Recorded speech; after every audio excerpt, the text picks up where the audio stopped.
आदाब, नमस्कार। आप देख रहे हैं हमारा ऑनलाइन यूट्यूब चैनल।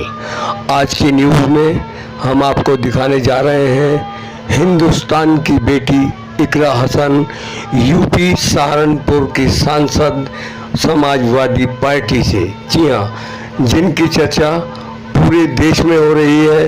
जी हाँ, और उन्होंने इतना अपना काम किया है कि प्रशासन को हिला कर रख दिया है। प्रशासन को हिला कर रख दिया है। देखिए एक रिपोर्ट हमारे संवाददाता द्वारा। और जैसे सर्व समाज का प्यार और सम्मान आपने मुझे दिया है, मैं आपसे ये भी वादा करती हूँ कि मैं सर्व समाज की बेटी बनकर रहूंगी। मैं किसी एक समाज की, एक जाति की बेटी कभी नहीं बनूंगी। और मैं आपसे ये भी वादा करती हूँ कि जिस तरीके से आज आप मुझे प्यार दे रहे हैं, पूरे 5 साल चाहे परिणाम कुछ भी हो, मैं आपके बीच, आपकी लड़ाई लड़ने के लिए, आपके सुख दुख में शामिल होने के लिए मैं हमेशा आपके बीच रहूं।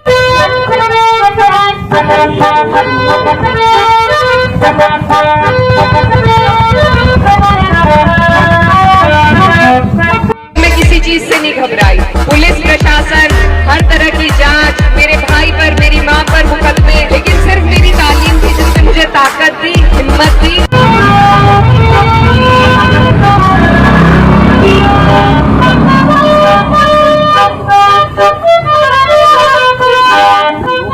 सभी हिंदू भाइयों को जय श्री राम और मुस्लिम भाइयों को अस्सलाम वालेकुम व रहमतुल्लाहि व बरकातहू। नहमदुहु नुसल्ली अल्ला रसूलिहिल करीम, अम्मा बाद। बिस्मिल्लाहिर्रहमानिर्रहीम। मैं ठाकुर योगेंद्र सिंह राणा, एडवोकेट, बल्द, स्वर्गीय श्री पृथ्वी सिंह, इकरा हसन माननीय सांसद कैराना, बल्द, मरहूम मुनव्वर हसन साहब से निकाह कबूल फरमाता हूं। वो भी कबूल करें, वो मुस्लिम धर्म अपनाए रखें, मेरे घर में नमाज पढ़ सकती हैं, मुझे कोई एतराज नहीं। और बशर्ते मैंने अपनी शर्तें रखी हैं कि अकबरुद्दीन ओवैसी साहब और असदुद्दीन ओवैसी साहब मुझे जीजा कहकर बुलाएंगे और मैं हिंदू ही रहूंगा, ऐसे ही टीका लगाऊंगा, क्योंकि हमें यही साथ रहना है, हिंदू मुस्लिम भाई भाई। तो मुझे ये निकाह कबूल है।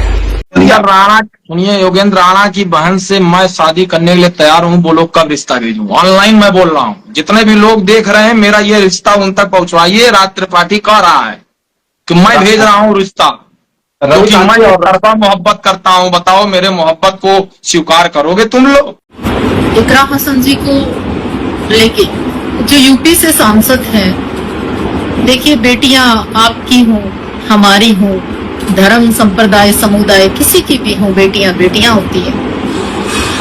इकरा हसन जी को सांसद है यूपी से, और उनको लेके जो बयान आया उसके ऊपर आज मैं लाइव बात करूंगी। और जितने लोग इस वीडियो का समर्थन करते हैं, कृपा करके शेयर करना। इसके साथ साथ एक बात और कहना चाहती हूँ, जब अपनी बेटी की बात आती है ना, तो सभी लोग बहादुर बन जाते हैं, लेकिन जब दूसरे की बेटी की बात आती है ना, सभी लोग विवाद से बचना चाहते हैं। ऐसा क्यों? और पार्लियामेंट में बैठी हुई एक सांसद, संसद भवन में बैठी हुई एक महिला, और उसकी गरिमा को कोई तार तार कर दे, और देश के बड़े बड़े पदों पर बैठे लोग चुप रहे, तो क्या कहता है देश? किससे चलेगा? संविधान से या फिर बंटवारे से? जवाब देना। मैं साध्वी दीवा ठाकुर। कल जो मौसम था ठंडा था, आज आपके गुस्से ने मौसम को भी गर्म कर दिया है। इकरा हसन हमारी बहन है, हमारा स्वाभिमान है, और राजपूत समाज का, क्षत्रिय समाज का इतिहास है कि उसकी तलवारों ने हमेशा जुल्म के खिलाफ आवाज उठाई है। क्या बोलता था कि बारात लेकर आएगा, तो आ बारात लेकर, तेरी अर्थी ना निकाली तो हम लोग राजपूत की औलाद नहीं है। इकरा हसन का अपमान नहीं सहेंगे, इकरा हसन का अपमान नहीं सहेंगे।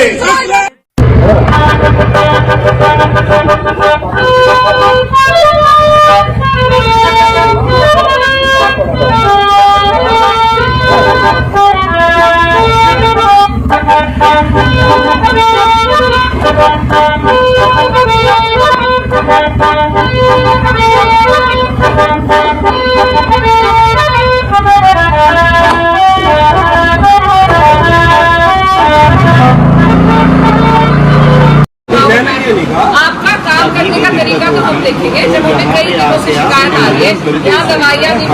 ये डॉक्टर्स बात नहीं कर रहे मुझसे।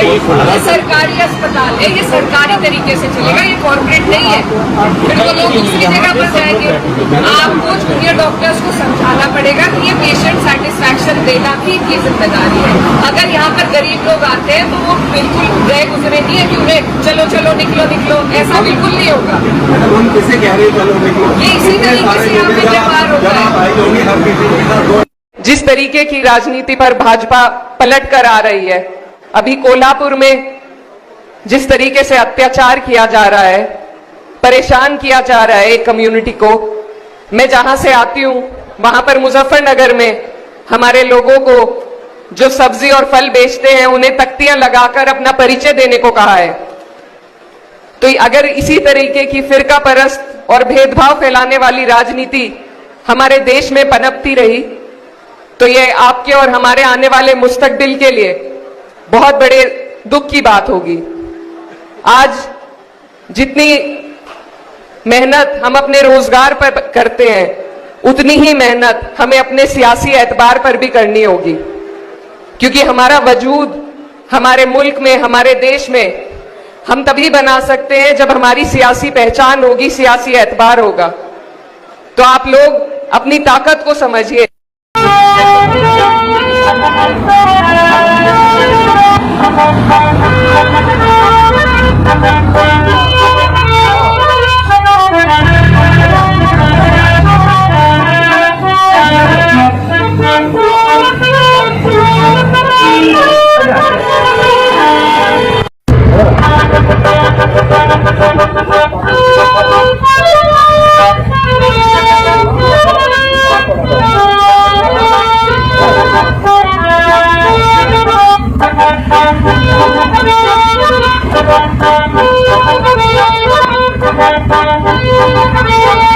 Thank you.